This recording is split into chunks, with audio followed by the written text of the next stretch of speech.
Indonesia, salam Nusantara dari Sabang sampai Merauke, dari Miangas sampai Pulau Rote. Mantalah iman kita, mantalah kasih kita, mantalah pengharapan kita. Tentunya dalam Yesus Kristus menjadi Tuhan dan Juru Selamat kita dan Juru Selamat dunia. Jangan katakan bahwa Yesus bukan Tuhan, jangan katakan pula bahwa Yesus bukan Juru Selamat. Dia adalah Tuhan, dia adalah Juru Selamat. Semoga Tuhan menolong engkau untuk memilih yang terbaik dalam hidupmu. Karena Yesus berkata, akulah jalan dan kebenaran dan hidup. Tiada seorang sampai kepada Allah kalau tidak melalui aku. Dan di bawah kolong langit ini tidak ada nama lain yang diberikan kepada manusia olehnya kita dapat diselamatkan. Dan karena begitu besar kasih Allah akan dunia ini, sehingga ia mengaruniakan anaknya yang tunggal, supaya setiap orang percaya kepadanya tidak binasa, melainkan beroleh hidup yang kekal. Puji nama Tuhan. Dan dengan hati percaya engkau dibenarkan, dengan mulut mengaku engkau diselamatkan. Puji nama Tuhan. Sebelum kita mendengarkan firman Allah, mari kita berdoa. Biarlah mujizat-Mu selalu kami alami dalam hidup ini. Dalam nama Yesus, haleluya. Amin. Saya akan membacakan Yohanes 6 ayat dari mulai ayat 5 sampai dengan ayat yang ke-15. Yohanes 6, judul perikop, Yesus memberi makan 5.000 orang. Ketika Yesus memandang sekelilingnya dan melihat banyak orang berbondong-bondong datang kepadanya dan berkata kepada Filipus, di manakah kita akan membeli roti supaya mereka ini dapat makan? Hal itu dikatakannya untuk mencobai dia, sebab ia sendiri tahu apa yang hendak dilakukannya.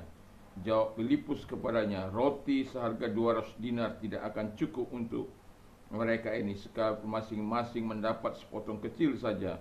Seorang dari murid-muridnya, yaitu anak saudara Simon Petrus, berkata kepadanya, di sini ada seorang anak yang mempunyai 5 roti jelai dan 2 ikan, tapi apakah artinya untuk orang sebanyak ini? Kata Yesus, suruhlah orang-orang duduk. Adapun di tempat itu banyak rumput, maka duduklah orang-orang itu, kira-kira 5.000 orang laki-laki banyaknya. Lalu Yesus mengambil roti itu dan mengucap syukur dan membagi-bagikannya kepada mereka yang duduk di situ. Dengan demikian juga dibuatnya dengan ikan-ikan itu sebanyak yang mereka kehendaki. Dan setelah mereka kenyang, berkatalah kepada muridnya, kumpulkanlah potongan-potongan yang lebih, supaya tidak ada yang terbuang. Maka mereka pun mengumpulkannya dan mengisi 12 bakul penuh dengan potongan-potongan dari kelima roti jelai yang lebih setelah orang makan. Ketika orang-orang melihat mujizat yang telah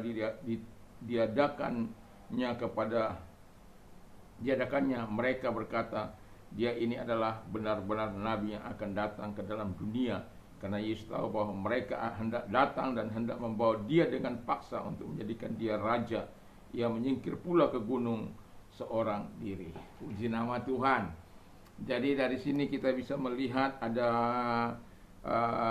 tema yang akan saya katakan, mujizat Allah di tengah-tengah ketiadaan makanan. Ya, Anda bisa bayangkan 5.000 orang untuk menyediakan itu, berapa jam akan bisa disediakan makanan sebanyak itu. Dan kita tahu bahwa bagaimana Yesus menanyai Filipus, karena dialah orang yang paling dekat tinggal di daerah itu, tentu dia tahu banyak hal tentang daerah itu.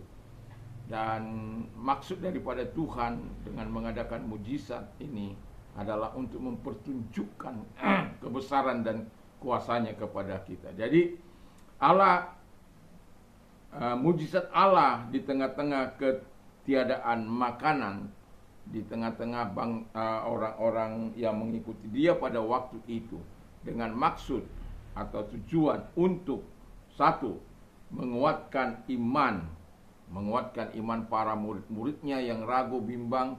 Andreas katakan, dengan 5 roti dan 2 ikan, apakah yang dapat diperbuatnya? Mereka menyangkali kekuasaan Allah, mereka menyangkali kekuatan Allah. Filipus dengan 200 dinar, apa kita beli makanan, itu tidak akan mungkin juga cukup, dan lain sebagainya. Komentar-komentar miring yang mereka lakukan. Tetapi sebagaimana Tuhan katakan, aku tahu apa yang akan aku perbuat. Dan itulah sebabnya Tuhan ingin meningkatkan iman anak-anaknya atau iman murid-muridnya pada waktu itu. Sehingga mujizat itu tujuannya untuk yang pertama menguatkan iman daripada murid-murid, supaya mereka dapat melihat sebagaimana Allah melihat, sebagaimana Yesus melihat keadaan kepada persoalan yang rumit itu. Dan di padang gurun itu tidak akan mungkin bisa tersedia makanan untuk memuaskan makanan sebanyak itu. Tetapi apa yang dikatakan oleh Tuhan bahwa dia tahu apa yang diperbuat itu bukan hanya sekedar kata-kata, bukan hanya sekedar lip service. Ada banyak orang sebentar mengatakan ini, sebentar mengatakan itu, tetapi satu pun tidak ada yang dilakukan. Manusia mengatakan ini, iya, tapi kemudian disangkali sendiri dengan perkataannya, dengan perbuatannya sendiri. Itulah manusia. Tetapi saya mau katakan kepada kita, supaya kita tetap melihat kepada kekuatan Allah, kepada kuasa Allah. Dan mujizat Allah di tengah-tengah ketiadaan makanan dapat juga menunjukkan kuasa dan kehebatannya. Jadi kita bisa bayangkan dengan 5 roti dan 2 ikan, 5 roti jelai dan 2 ekor ikan, untuk memberi makan 5.000, itu masih laki-laki. Bagaimana yang perempuan? Jadi kita katakan sajalah, biarlah 5.000. Tetapi saya mau katakan kepada kita, bagaimana mungkin bisa mencukupi semuanya dengan 5 roti dan 2 ikan itu? Impossible.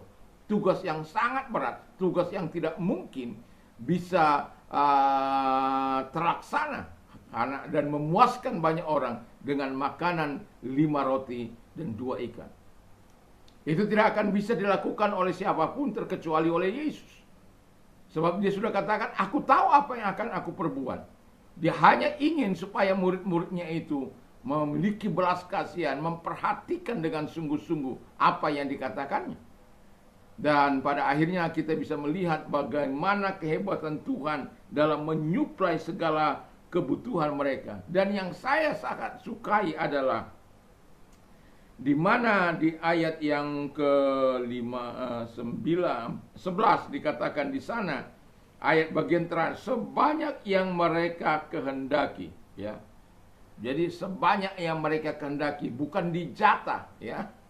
Ini kan kadang-kala ada jatah, tapi ini bukan dijatah, tetapi sebanyak yang mereka kehendaki, sebanyak yang mereka mau untuk mereka makan pada waktu itu, Tuhan sediakan. Itulah mujizat yang Tuhan lakukan. Tidak ada yang bisa melakukan mujizat sehebat itu, hanya Yesus. Dan itu sebabnya saya mau katakan kepada kita, mari kita percaya kepada Yesus, mari kita menyembah Dia. Sekalipun ada banyak orang katakan dia manusia biasa, dia bukan Tuhan, dia bukan juru selamat, tapi saya mau katakan dia adalah Tuhan sekaligus dia adalah manusia. Dalam kemanusiaannya dia mati, dalam ketuhanannya dia menunjukkan hal-hal perkara-perkara yang besar. Ada kadangkala dia tidak menggunakan ketuhanannya, tetapi ada kalanya dia menggunakan ketuhanannya. Dan itulah sebabnya saya mau katakan kepada kita, supaya kita percaya kepada Dia, dan supaya kita diberikan kuasa menjadi anak-anak Allah. Sebab inilah keistimewaan dari agama-agama yang lain. Kita disebut anak-anak Allah. Itu hubungan, menggambarkan hubungan antara Bapa dan anak. Hubungan yang begitu akrab, hubungan yang begitu luar biasa, yang tidak dimiliki oleh agama apapun selain orang-orang yang percaya kepada Yesus. Dia yang percaya kepadanya dijadikannya menjadi anak-anak Allah. Dia Bapa kita. Dan itu sebabnya saya mau menyatakan kepada kita, biarlah kita hidup terus dalam kasih Tuhan dan anugerah Tuhan dalam kehidupan ini. Dan kita lihat juga bagaimana Allah, di sini mau saya katakan, kalau Filipus menghitung sebanyak apa uang yang akan dibutuhkan ke sana, tetapi Tuhan bukanlah, bagi Tuhan uang bukanlah segalanya. Bagi Tuhan mudah untuk melakukan mujizat, mudah untuk melakukan hal-hal yang tidak mungkin menjadi mungkin, tugas-tugas yang tidak mungkin menjadi mungkin. Karena apa? Dia adalah Tuhan. Tetapi dia ingin melatih para murid, dia ingin melatih orang-orang yang mengikuti dia, orang-orang yang mendengarkan dia, bahwa dia adalah Allah yang ahli dalam membuat mujizat. Dan ketika ialah mujizat Allah di tengah-tengah ketiadaan makanan itu dapat yang dilakukan oleh Tuhan, untuk menunjukkan kemuliaannya kepada dunia. Itu sebabnya ketika dia menunjukkan kemuliaannya kepada dunia, dia mau diangkat menjadi raja. Ya, ini sesuatu yang sangat luar biasa. Tapi Yesus bukan mau jadi raja dunia ini, bukan.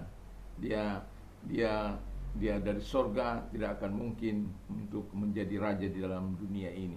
Walaupun orang menyebut dia raja orang Yahudi. Tapi yang saya mau katakan kepada kita, pemerintahannya bukanlah pemerintahan yang berasal dari dunia ini. Pemerintahannya adalah pemerintahan surgawi. Dan itu sebabnya mujizat itu menunjukkan kemuliaan. Ada banyak orang yang mengaku-ngaku bisa menunjukkan kemuliaan, tetapi saya mau katakan, kemuliaan ilahi, kemuliaan Kristus hanya dapat dilakukan orang-orang yang percaya kepada Dia. Dan itulah sebabnya saya mau katakan kepada kita, hiduplah sebagaimana yang dilakukan. Jangan pernah meragukan Allah, jangan pernah menyaksikan Allah, jangan pernah membatasi kuasa Allah dalam hidupmu. Sebab Allah mampu mengadakan mujizat dalam hidupmu. Saya tidak tahu apa yang sedang kita alami saat-saat ini, tapi saya mau katakan, tetaplah percaya kepada Tuhan, sehingga engkau dapat melihat kemuliaan Tuhan yang bekerja dalam hidupmu, dalam keluargamu, dalam urusan bisnismu, dalam urusan keluargamu, dalam urusan finance-mu, dan lain sebagainya. Percaya, kau akan melihat kemuliaan Allah. Mari kita tunduk kepala dan kita berdoa. Terima kasih Tuhan, biarkan kami tetap percaya kepadamu, sehingga kami dapat melihat mujizat yang dahsyat dan luar biasa itu dalam kehidupan kami dimanapun kami berada. Dan mereka yang sakit kami perintahkan dalam keluar, hancurkan dengan kuasa-Mu, dan sembuhkan sakit penyakit mereka oleh kuasa dan bilu-bilu. Terima kasih Bapa di surga bagi Engkau yang sedang mengharapkan uluran tangan Tuhan. Angkat kedua belah tangan-Mu. Mari kita berdoa. Tuhan, mari Engkau ulurkan tangan-Mu kepada mereka-mereka yang sedang mengalami masa-masa sulit mereka, masa-masa percobaan mereka. Tetapi kami tetap yakin dan percaya Tuhan yang menjadi penolong kami, Tuhan yang menjadi pembela kami, sama seperti Engkau menolong Yusuf di tengah-tengah kesulitannya, menolong Ayub di tengah-tengah kesulitannya, dan memberkati mereka ataupun yang lain-lain Bapa di surga. Dan Engkau pun bisa melakukan hal yang sama saat ini, karena Engkau tidak pernah berubah dulu, sekarang sampai selama-lamanya. Terima kasih buat pertolongan-Mu kepada kami, kepada semua kami Bapa di surga, di dalam nama Yesus, haleluya. Amin. Tuhan Yesus memberkati kita. Biarlah di pagi hari ini kita tetap kuat, sehat untuk melaksanakan tugas dan tanggung jawab kita. Mantap, mantap, mantap!